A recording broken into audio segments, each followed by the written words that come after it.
Di dalam hadis yang diriwayatkan Abu Dawud, Nabi kita alaihi salatu wasallam bersabda, "Innal abda idza sabaqat lahu minallahi manzilatun lam yablugha bi'amalihi ibtalahu Allah fi jasadihi au fi malihi au fi waladihi." Sesungguhnya seorang hamba apabila telah ditetapkan bagi dia sebuah derajat yang tinggi di sisi Allah Azza wa Jalla, yang amalannya nggak cukup untuk sampai ke sana. Jadi amalan dia, ibadah dia nggak nyampe ke sana. Terus bagaimana supaya sampai ke sana? Maka Allah akan berikan bala kepada dia di tubuhnya, di hartanya, atau di anaknya. Sehingga tatkala dia bersabar, Allah berikan derajat itu kepada dia. Kemudian Anas bin Malik radhiyallahu taala anhu meriwayatkan bahwa Nabi alaihi salatu wasallam bersabda, "Inna 'idhamal jazaa ma'a 'idhamil bala."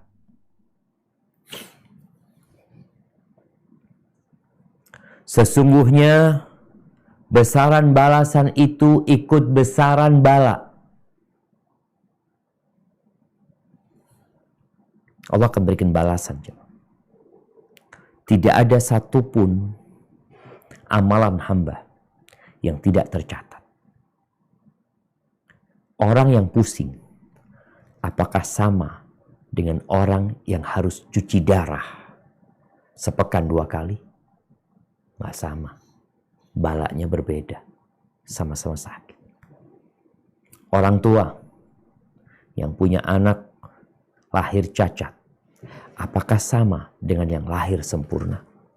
Nggak sama. Orang yang jatuh, kemudian dia stroke, dengan orang yang jatuh, kemudian patah kakinya dan harus disambung, apakah sama? Nggak sama. Rasul SAW menyebutkan bahwa besaran pahala, balasan ikut besaran bala. Wa innallaha idza ahabba qauman ibtalahum.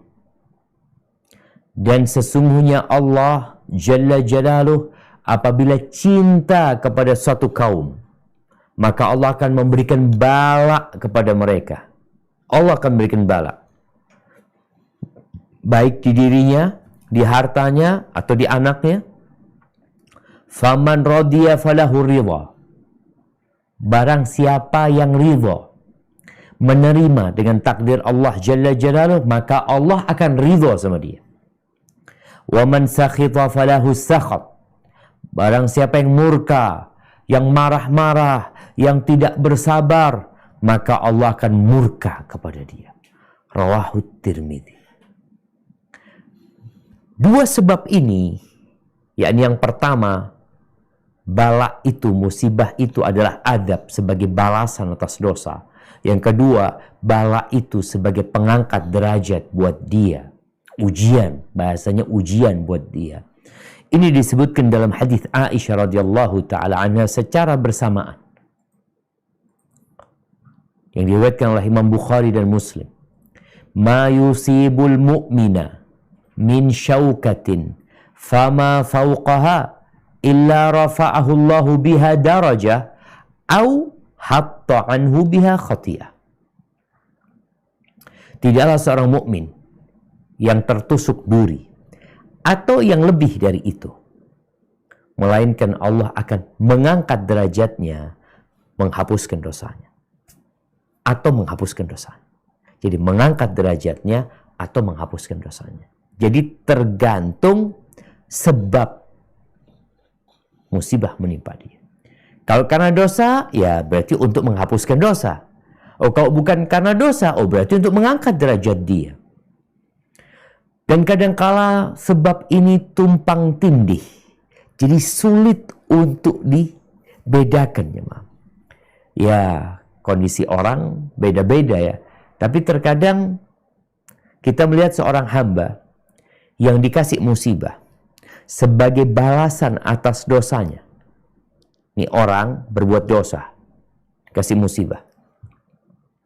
Umpamanya dia di PHK. Yang lainnya nggak di PHK, cuma dia yang di PHK. Atau motornya hilang. Dia mendapatkan musibah itu karena dosa. Berarti untuk menghapuskan dosanya. Namun, si fulan ini menghadapi musibah itu dengan sabar. Bahkan tatkala dia melihat kepada hikmah Allah Azza wa Jalla, dia bersyukur. Maka di sini Allah akan mengampuni dosanya, yang sejatinya musibah itu awalnya disebabkan dosa. Maka akan diampuni dosanya dan diangkat derajatnya di surga Allah Azza wa Jalla, lalu dikasih pahala atas kesabaran dia terhadap musibah yang menimpa dia.